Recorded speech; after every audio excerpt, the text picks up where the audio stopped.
I'd come home, it was 2 o'clock in the morning, there was a script underneath my door, and I started reading it, and I couldn't put it down. It was some of the most riveting characters I'd read in a long, long time. So it was not even a second thought before I turned it in. Kathy gave me the script. She read it and liked it and insisted that I read it immediately, and I read it that night, and it was incredible. So I said, this is great, let's buy it and we'll get an amazing director. And she said, well, there's one catch. The writer has got to be the director. I said, great, well, what's he directed? And she said, well, nothing yet. So I flew into New York and had a meeting with Jim, who was very smart, very impressive, and we made a deal. We bought the script and committed to have Jim be our director. Here we go. Frame up on that and get focused on it. Start. I had this idea in my head that I wanted to make a Western. And yet I didn't feel like I was really capable in some ways of writing a period Western, a Montana, Texas Western. So I thought about things I knew and how places I knew and people I knew would somehow work in that kind of structure. And what occurred to me is that I grew up in a town that was essentially kind of a modern frontier town, where a lot of kind of white flight from New York City from the 70s had settled with their families and was very much a kind of outpost of people who absolutely detested New York City and had somehow built their first kind of homestead away from this place of mayhem and decline and ugliness and violence. And we're very proud of setting up this new place. And what was always surprising to me is the way that all the dads went into the city to do their jobs, to protect the streets, to put out fires, EMS workers, but the families never went to New York. I mean, they would shop in Paramus. They were only an hour and a half away from the biggest city in the world, but they never went to New York City. And there was no connection to it except Dad commuted there every day to kind of earn the daily bread. And somehow it struck me that this place, if you looked at it the right way, it had this very Western vibe. It had this kind of, everyone was very capable of defending themselves. Everyone was, all the cops were packing weapons. They had a lot of anger about what it is they had escaped and how they were trying to start something new and something fresh and clean of kind of the dirtiness and chaos of the city. And somehow into that environment, it kind of seemed like, wow, you could look at that as a new frontier, as a kind of suburban frontier. And from there, I kind of thought about how you could begin to build something interesting out of that sense of place and also that sense of anger about what was across the river.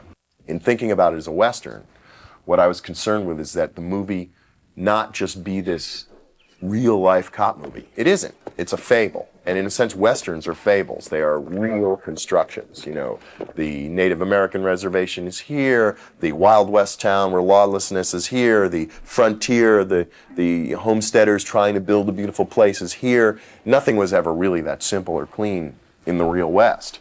And in a sense, nothing is that simple or clean in the real world of cops and politics in the tri-state area of New York. But I wanted to make something clean, so it was almost kind of a very simple tale about law and order at this point in this country. It's got such classic narrative lines about sort of the unsuspecting hero that is sort of in search of his moral purpose, navigating through many different philosophies that are being forced and kind of breaking away and making a choice about, what is right and what is wrong and what is right for yourself. It may not be right for everybody, and I think that's really what the movie's about.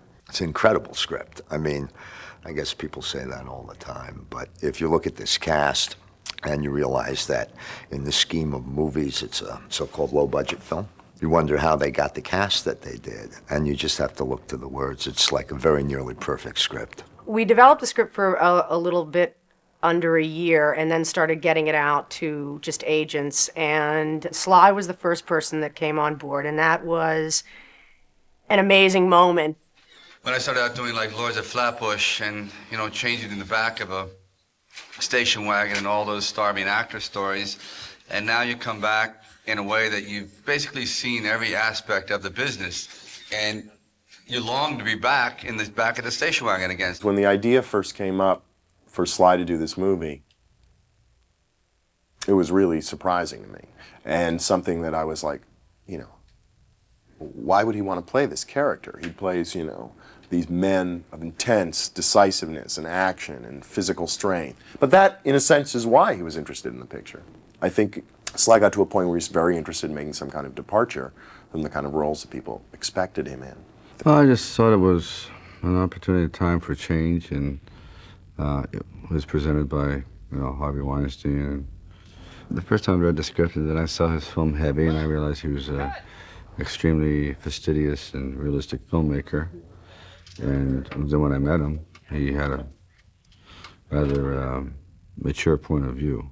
I thought, excellent.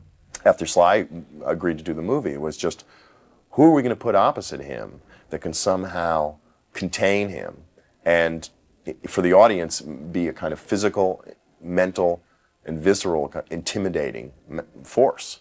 Bob De Niro came on board shortly thereafter. Harvey Keitel got involved. Ray Liotta, who had always been a fan of the script and had seen it in some of its earlier forms, jumped in right away.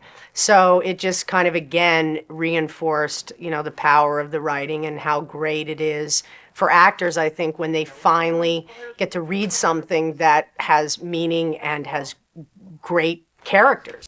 I knew that what we had was this kind of incredible collection of masculine figures, all of whom kind of stood on very strong ground of their own, and all of whom would kind of balance the power, in a sense, dramatic power. I mean, I wasn't at that point, because I got to know each one of these guys as they came on the movie, I wasn't worried about star power. I was actually just worried about dramatic power, that there wasn't this kind of tremendous imbalance, like lopsided imbalance, in the scenes.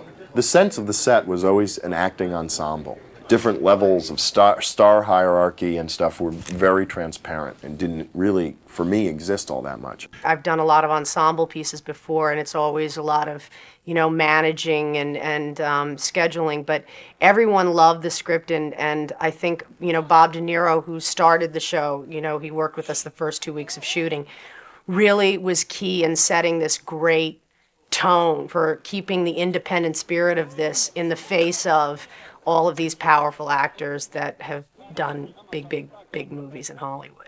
20 years ago, Robert De Niro and myself, we opened up on opposite marquees with Taxi Driver and Rocky, and then both had gone on to be nominated. So this has been a course in our lives that obviously took rather drastic diversions.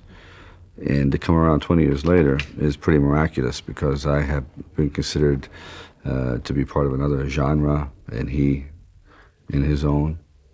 So the coming together is, to me, a very rare and spectacular, once-in-a-lifetime situation. Bob is just so involved in the work. It's an amazing thing to watch him work, because long before you start shooting, he's just touching everything and thinking about everything and kind of taking in the physical world of his character. Robert Patrick was someone who I think delivers an amazing performance in the film and has an amazing physical presence as well. He's just an amazing looking man. Everyone knows him as the hunter robot in T2 after Schwarzenegger, where he never spoke, I don't think, and just was kind of this amazing physical presence. And it's like there's a level where each one of these men brings with them such a kind of cast of characters that you've seen before, that there's a kind of interesting bigness to the story that comes from just seeing each one of them coming together. Bob brings a history to the table. Ray Liotta brings a history to the table. Sly brings a history to the table, and Harvey Keitel brings a history to the table. And so, in some ways, you know these men very well the moment they arrive. And that works very well, because you don't want to spend a lot of time explaining everyone's histories and talking about what they came from. You want to know, that guy's Law and Order, that guy's about brotherhood, that guy's about protecting numero uno, and this guy's about trying to decide what the hell he's going to do in relation to what they're all saying. One of the other actors in the film has been very helpful, Arthur Nascarelli, who plays Frank Laganda. He's a former, policeman. Arthur was at first someone who could help me with just details on the film, technical details, cop details, bits of dialogue adjustments, kind of checking some of the lingo I was using. But what happened after I met Arthur was it was just so clear what an incredibly gifted presence he was on camera.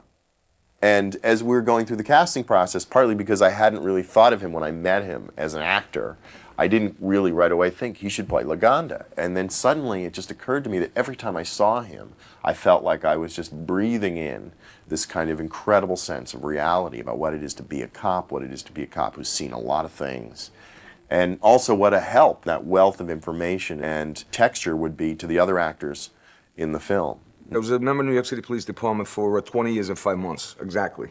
And essentially I was an undercover. I bought drugs, that's what I did for a living, for about 8 or 9 years. And then I went over to the district attorney's office in Queens, and I worked for the fellow, John Santucci was the DA in Queens. I worked for him for 11 more years. Then, I kind of just got involved in films about 4 or 5 years ago. And I've been lucky enough to be, working pretty steady since I got started. When I first heard about the movie, I said, no, I don't want to do, all I knew it was called Copland, so I'd passed originally.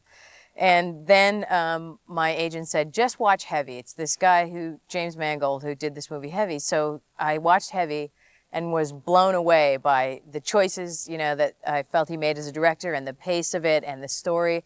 And so I called the next morning and said, I unpass. I want to be in this movie, and I didn't read the script or anything. Cut! Jim, he's wonderful to work with as an actor. He can communicate to you what he wants, and I think he has a really clean idea of what he wants. He's really extremely sharp with his direction, and he's totally fearless. You think with like what you were saying with the group of people that are involved, and this is his second movie. The other was a small independent, but he doesn't shrink away from anything, and he's right 9 times out of 10, little bastard. Oh, well, Jim is very confident and very, I liked him a lot. He's very good. He did a good job.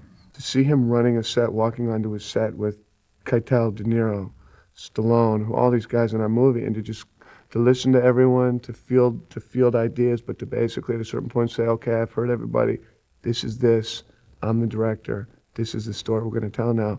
His poise is very impressive to me, and I think he's probably going to be one of our great directors in the years to come. He's forced me into pockets and dark corners and cobweb-covered rooms that I have not entered into, maybe ever. I have to give him credit. I give him total trust, too, which I have not done in a long time.